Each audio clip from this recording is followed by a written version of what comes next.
El apagón fue total. Sin señal, sin calefacción, sin ayuda. En la oscuridad buscó algo, cualquier cosa. No tenía linterna, no tenía fuego, pero encontró una pequeña caja metálica, oxidada, con un logo casi borrado. Dentro, una pastilla, del tamaño de una moneda. En 1942, esa pastilla había salvado a cientos de soldados. Hoy, sería su única oportunidad de beber agua sin enfermarse. No era magia, era ciencia de guerra, tecnología rudimentaria pero implacable, de esas que nacen solo cuando el mundo se rompe.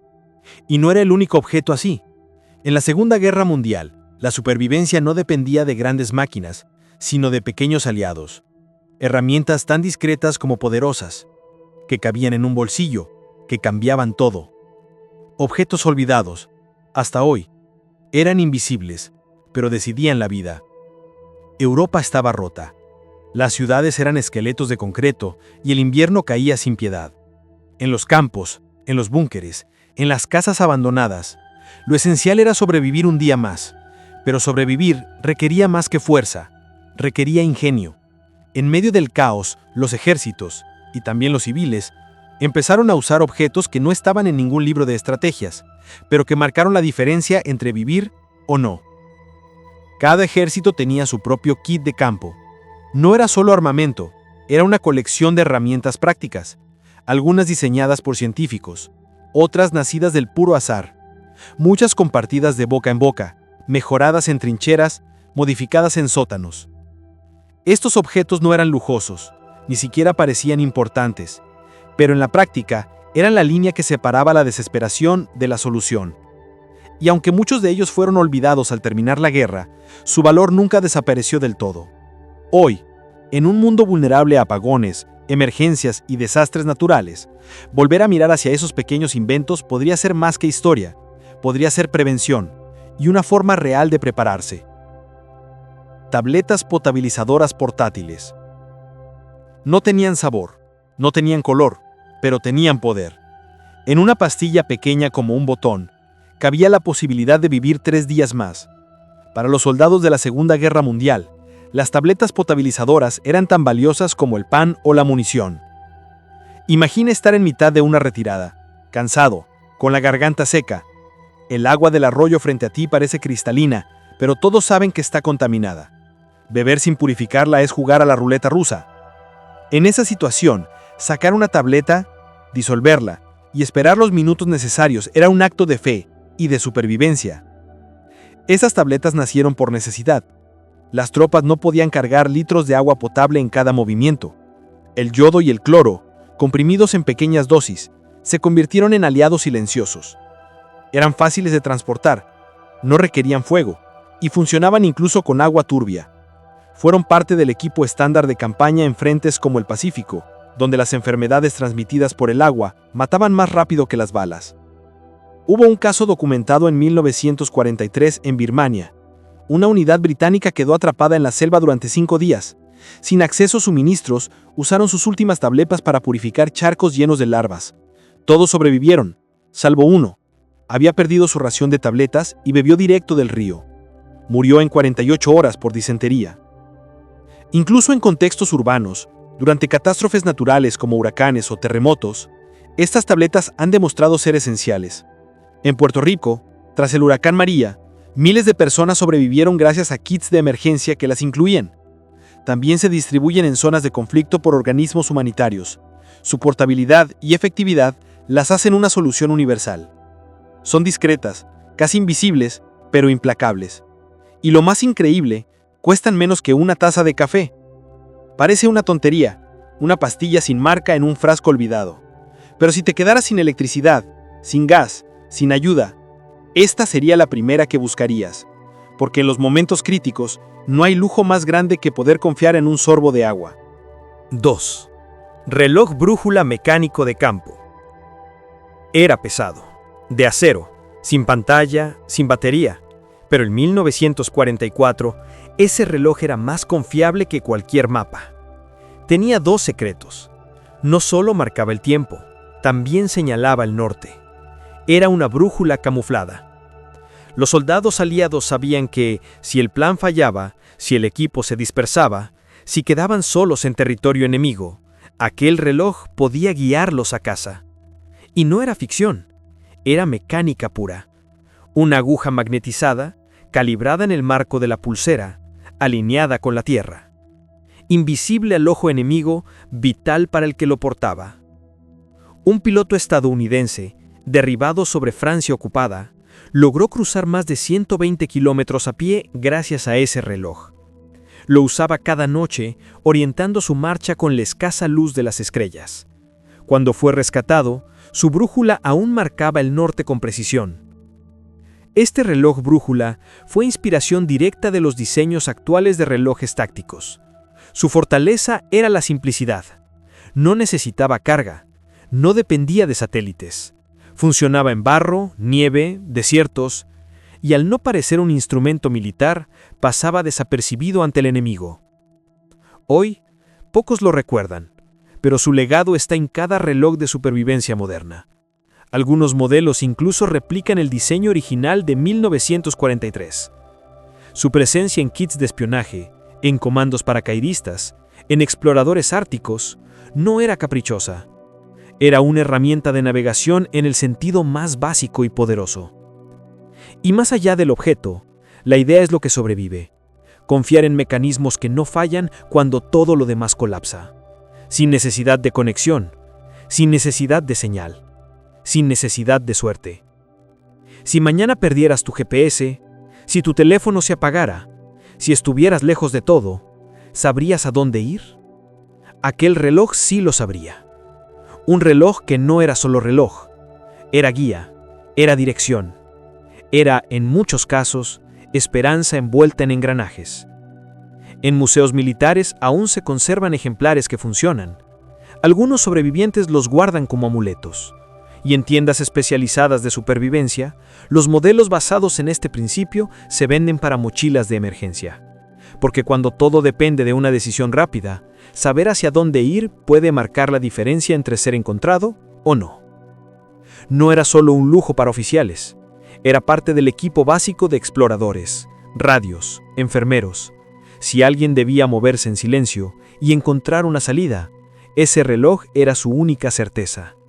Siempre listo, siempre silencioso, siempre vital. 3. Manta térmica aluminizada, heredada de la NASA, pero inspirada WWI-2. Brilla como papel metálico. Es delgada como una hoja, ligera como el aire, y sin embargo, puede salvarte de una muerte lenta por hipotermia. Hoy la conocemos como manta de emergencia, pero su origen es más antiguo de lo que muchos creen. En los frentes fríos, donde las temperaturas caían por debajo de cero, los soldados improvisaban con lo que tenían. Mantas finas recubiertas con aluminio, papel reflectante sobre lonas, incluso envoltorios metálicos de raciones reutilizados como aislante corporal. La lógica era simple. Si el cuerpo pierde calor, cualquier superficie que devuelva parte de ese calor puede marcar la diferencia. Y aunque primitivas, estas versiones de mantas térmicas funcionaban. Evitaban que el frío traspasara capas de ropa húmeda, conservaban la temperatura del cuerpo durante la noche. En algunos casos se usaban dentro de refugios o incluso sobre las botas. Un prisionero británico en Stalag Luft 3 contó en sus memorias cómo logró sobrevivir al invierno gracias a un envoltorio plateado rescatado de un paquete de suministros. Lo escondía bajo la ropa y lo usaba como segunda piel. Era incómodo, pero no murió de frío. Décadas más tarde, los científicos espaciales estudiarían ese principio y lo transformarían en una herramienta moderna de emergencia. Pero su espíritu sigue siendo el mismo: conservar el calor del cuerpo en condiciones extremas. Hoy, estas mantas cuestan menos de $1, pesan menos de 60 gramos, caben en una billetera, y aún así siguen salvando vidas. Rescatistas las usan en terremotos, maratones, accidentes de montaña. No calientan, pero conservan lo que ya tienes. Y en ciertas noches, eso basta. La próxima vez que prepares de mochila de emergencia, imagina estar atrapado en un apagón sin calefacción. Imagina el frío entrando por las paredes. Esa hoja plateada, absurda a simple vista, podría ser tu única defensa, porque a veces lo que parece frágil es lo único que te mantiene vivo. Incluso en refugios urbanos, durante guerras recientes, se han distribuido por miles. Médicos Sin Fronteras las reparte en zonas de conflicto, y muchos civiles las llevan en sus autos, mochilas o bolsillos sin saber que su diseño viene de los años más oscuros del siglo XX.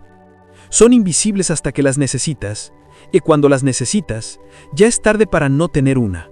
Siempre. 4. Cuchara multiusos con abrebotellas y destornillador.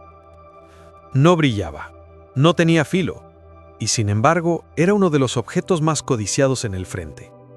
No por su valor sentimental, ni por nostalgia, sino porque podía hacer casi todo. Era una cuchara, pero también un abrebotellas y un destornillador. En algunos modelos, incluso un pequeño gancho. Los soldados la llamaban la herramienta invisible. No ocupaba espacio extra, no pesaba más que una cuchara común. Pero en medio del caos, su utilidad era desproporcionada. Servía para abrir latas, desmontar piezas del fusil, improvisar una palanca, e incluso ajustar tornillos en radios y mecanismos de comunicación. En el invierno del 44, un operador de señales canadiense quedó atrapado en un puesto destruido por bombardeo. No tenía herramientas. Su radio había sido aplastada. Con esa cuchara y horas de paciencia, logró enderezar parte del marco y reconectar una antena improvisada. Gracias a eso, el rescate llegó. Él sobrevivió, y su historia se registró en el informe del batallón, donde la cuchara fue mencionada como pieza instrumental. Este objeto fue tan útil que, tras la guerra, inspiró versiones modernas como el Spork militar y otras herramientas plegables multiuso. Hoy, en tiendas de supervivencia, se venden versiones más sofisticadas, pero ninguna supera en eficiencia bruta a la original. Una pieza de acero inoxidable, resistente, simple, diseñada para la guerra, pero útil en la paz. Muchos civiles empezaron a copiarla. Aparecieron modelos caseros, hechos a partir de cubiertos comunes. El secreto estaba en el diseño funcional, sin adornos. Todo estaba ahí por una razón. Hoy, en escenarios de emergencia, esa cuchara sigue vigente. En mochilas tácticas, en kits de evacuación, incluso en autos. Porque cuando todo falta, tener una herramienta que haga más de una cosa puede significar ahorrar tiempo, energía o salvar una vida. ¿Parece insignificante? Tal vez, pero no lo era para quien debía sobrevivir con lo mínimo. Era un símbolo de ingenio y una muestra de que, incluso en lo cotidiano, puede haber una solución oculta. Una cuchara que alimentaba, reparaba y abría el camino, sin llamar la atención, pero sin fallar nunca. Durante años fue ignorada por museos, pero veteranos la guardaban como si fuera una medalla. Era parte del equipo básico, no se perdía, no se prestaba. Hoy, quienes hacen recreaciones históricas saben que sin ella, un uniforme de campaña no está completo. Y quienes entienden de supervivencia saben que aún vale su peso en oro. Siempre lista. 5. Polvo antiséptico sulfa, precursor de los botiquines modernos. Era blanco, polvoriento y para muchos, milagroso. En los años más oscuros de la Segunda Guerra Mundial, un solo sobre de sulfa podía marcar la diferencia entre volver al frente o morir de una infección. Antes de los antibióticos modernos, el polvo de sulfonamida era lo más cercano a una cura rápida. No se inyectaba, no se tomaba, se espolvoreaba directamente sobre la herida, y en muchos casos detenía la infección antes de que se propagara. Fue parte del botiquín estándar de los soldados aliados. En el día D, cada paracaidista llevaba una pequeña bolsa de tela con sulfa en su cinturón. Las órdenes eran claras. Si eras herido, aplicabas el polvo de inmediato, incluso antes de pedir ayuda. Un gesto tan simple que salvó miles de vidas. Un infante de marina estadounidense en Iwo Jima escribió en su diario que la sulfa le permitió resistir 48 horas con una herida abierta en la pierna antes de ser evacuado. Su compañero, que no la usó por miedo al dolor, murió de septicemia. Este polvo fue tan revolucionario que se convirtió en modelo para los botiquines caseros posteriores a la guerra. Incluso hoy, Algunos productos médicos de primeros auxilios siguen inspirándose en su composición. La idea sigue viva: actuar rápido, sin necesidad de instrumentos complejos. Y aunque la medicina ha avanzado, la filosofía detrás de la sulfa sigue vigente. En entornos rurales, en zonas de conflicto o tras desastres naturales, tener un antiséptico eficaz puede evitar amputaciones, hospitalizaciones o la muerte. En zonas remotas del mundo, aún se distribuyen versiones de este polvo. Es barato, estable, resistente al calor y sobre todo fácil de usar. No requiere conocimientos médicos, solo decisión. Era simple, era crudo, pero funcionaba. Hoy, cuando armamos un botiquín de emergencia, solemos pensar en vendas, alcohol, guantes, pero pocas veces en una solución inmediata contra infecciones. Y sin embargo, eso fue lo que salvó a miles de jóvenes lanzados a una guerra sin garantías. Polvo, en una bolsita de tela. Nada más. Pero en la Segunda Guerra Mundial era casi lo mismo que tener un médico en el bolsillo. En museos de medicina militar aún se exhiben los sobres originales, y en cursos de supervivencia avanzada se menciona como ejemplo de intervención de bajo costo y alto impacto. Porque cuando no hay tiempo, ni hospital, ni ayuda, lo único entre la vida y la muerte puede ser un simple puñado de polvo. 6. Cuerda de paracaídas. Paracord actual. Era delgada, flexible, ligera, pero podía sostener el peso de un hombre en caída libre. Y si era lo suficientemente fuerte para abrir un paracaídas, también podía servir para casi todo. Así nació el mito del paracord. Pero en realidad, su historia comenzó mucho antes de que los civiles lo descubrieran. Durante la Segunda Guerra Mundial, cada paracaidista llevaba no solo el paracaídas, sino también metros de esta cuerda trenzada en su equipo. No solo era parte del sistema de apertura, también se usaba para asegurar cargas, reparar mochilas, fabricar trampas, improvisar torniquetes o construir refugios. Era el comodín de los soldados móviles. Lo interesante no era solo su resistencia, sino su diseño interno. Varias hebras en el núcleo, protegidas por una funda externa. Eso permitía desmontarla y usar los hilos internos como hilo de pesca para suturas o para coser ropa. En una ocasión documentada en Normandía, un grupo de soldados aislados usó paracord para tensar una antena de radio y construir una camilla improvisada, todo con el mismo pedazo de cuerda. Después de la guerra, los veteranos comenzaron a guardar fragmentos de paracord como recuerdos, pero también como herramienta. Su utilidad era tan evidente que pronto se filtró al mundo civil. Campistas, rescatistas, senderistas, todos adoptaron este invento militar sin cambiar casi nada. En los años 80 volvió a brillar. Astronautas del transbordador espacial llevaron paracord a bordo, usándolo para asegurar instrumentos. Era ligero, confiable, probado. Lo mismo que lo hizo útil en los bosques de Europa, lo hizo ideal en el vacío del espacio.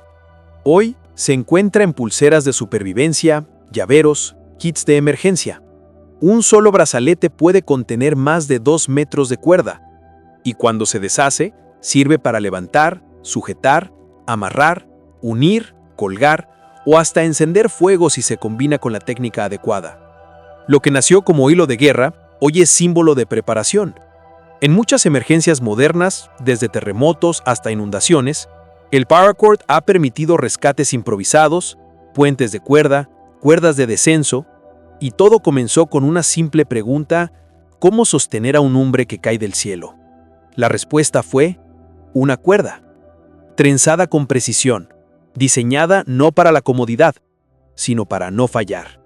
Puede parecer simple, pero quienes la han usado saben que en momentos críticos, confiar en un lazo delgado es apostar todo a que la ciencia y la experiencia hicieron bien su trabajo. Y casi siempre lo hicieron. Incluso hoy, unidades de élite lo incluyen en sus protocolos. Hay quien lo lleva como cordón de zapato, otros como collar para perros. Su versatilidad es tal que en un solo día puede pasar de sostener una lona de refugio a ser la cuerda que arrastra una mochila herida. Es silencioso, confiable, barato, y como todo lo verdaderamente útil, no necesita llamar la atención. Si preparas un kit de emergencia y solo puedes llevar una herramienta, podrías hacer mucho peor que una cuerda que ha sostenido vidas desde hace más de 80 años, sin duda. 7. Manual de Primeros Auxilios Militar. Si te quedaras sin electricidad, sin señal, sin ayuda, este sería el primero que buscarías. No emite luz, no calienta, no corta, pero guarda algo más importante: instrucciones para no entrar en pánico. El Manual de Primeros Auxilios Militar de la Segunda Guerra Mundial no parecía gran cosa. Papel rugoso, ilustraciones simples, tinta descolorida. Pero en él estaba condensado el conocimiento de décadas. Cómo detener una hemorragia, cómo inmovilizar un hueso roto, cómo ayudar a alguien que no respira. No era literatura, era supervivencia pura. Muchos soldados lo llevaban en el bolsillo trasero. No todos lo leían, pero los que sí, sobrevivían más. Y no solo ellos, también quienes los rodeaban, porque saber qué hacer en los primeros 5 minutos puede ser la diferencia entre la vida y la muerte. En Bélgica, durante el invierno del 44, un soldado herido en la espalda logró salvar a su compañero con una técnica de presión descrita en el manual. Nunca había practicado, solo la había leído, pero fue suficiente. Cuando llegaron los médicos, la herida ya estaba controlada. Ese libro le salvó la vida. Escribió en una carta a su madre. El manual estaba diseñado para situaciones extremas. No asumía acceso a hospitales y personal médico. Era brutalmente claro, pero también empático. Enseñaba cómo calmar a un herido, cómo improvisar con lo que hay, cómo mantenerse lúcido bajo presión. Después de la guerra, muchos de estos manuales pasaron a manos civiles. Algunos fueron adaptados para scouts, otros para cursos de emergencia. Pero el original, con su lenguaje directo y su estructura casi poética, siguió siendo una reliquia funcional. En tiempos modernos, donde dependemos de apps, tutoriales y servicios 24/7, tener una guía física puede parecer anticuado. Pero en catástrofes naturales, guerras o apagones prolongados, lo digital desaparece, y lo que queda es el papel. Este manual era en muchos sentidos una forma de transmitir experiencias sin tener al experto presente. Era el abuelo sabio en Comochila, la voz que te decía: haz esto primero, respira, sigue. Hoy algunos preppers lo consideran esencial, otros lo estudian por nostalgia, pero los que entienden lo que significa estar solo ante una emergencia, lo veneran. No brilla, no tiene botones, pero en medio del caos puede darte dirección, propósito, esperanza. Un pequeño libro que, en silencio, ha salvado más vidas de las que cualquier arma pudo haber quitado. ¿Y tú, tienes algo así en casa? En campos de refugiados, versiones modernas de este manual aún circulan, traducidas, adaptadas, actualizadas, pero con el mismo corazón, porque la urgencia no cambia. Un grito, una caída, un corte profundo y el reloj empieza a correr. No hay tiempo para buscar en internet, no hay señal que valga. Solo tú, tus manos y lo que recuerdas. Hay quienes dicen que ya no hacen falta, que los protocolos cambiaron, que todo está en línea. Pero en los momentos en que lo digital falla, lo físico se vuelve sagrado. Y un libro, ese libro, puede ser el único guía entre el miedo y la acción. 7 objetos, 7 historias, todos olvidados por el ruido del presente, pero aún latentes bajo la superficie del tiempo. No eran tecnología, eran soluciones humanas, simples, portables, geniales. En tiempos inciertos donde lo digital puede fallar y lo moderno puede romperse, estos vestigios del pasado nos recuerdan que la verdadera preparación no siempre tiene baterías. Algunos eran de metal, otros de papel, cuerda, tela o polvo, pero todos compartían algo esencial. Estaban diseñados para funcionar cuando no quedaba nada más. Sin electricidad, sin cobertura, sin ayuda. Herramientas que no necesitaban manual porque eran en sí mismas el manual. Un reloj que orientaba incluso en la niebla, una cuerda que podía convertirse en refugio, una cuchara que era también herramienta, y un libro que hablaba en voz baja pero clara, en los momentos en que todo lo demás se desmoronaba. No era nostalgia, era necesidad. Hoy, mientras la tecnología avanza, también lo hace nuestra fragilidad. Un apagón, un terremoto, una tormenta. Bastan segundos para pasar de la comodidad a la urgencia, y entonces la diferencia puede estar en lo que llevas contigo, o en lo que aprendiste antes de que todo colapsara. Estos objetos no son reliquias, son recordatorios, de un tiempo donde lo simple era lo vital, donde la supervivencia no se compraba, se conocía. Y ese conocimiento, aunque viejo, sigue vivo en cada hilo de paracord, en cada pastilla, en cada hoja impresa. La pregunta final no es si estos objetos aún sirven, es si nosotros aún recordamos cómo usarlos, o si dependeremos de tutoriales justo cuando ya no se puedan cargar. ¿Deberíamos rescatar estos métodos del pasado, o es mejor que sigan en el olvido? Porque a veces lo olvidado es justo lo que salva. Repetimos sus historias no por añoranza, sino porque podrían salvarnos mañana. Tal vez.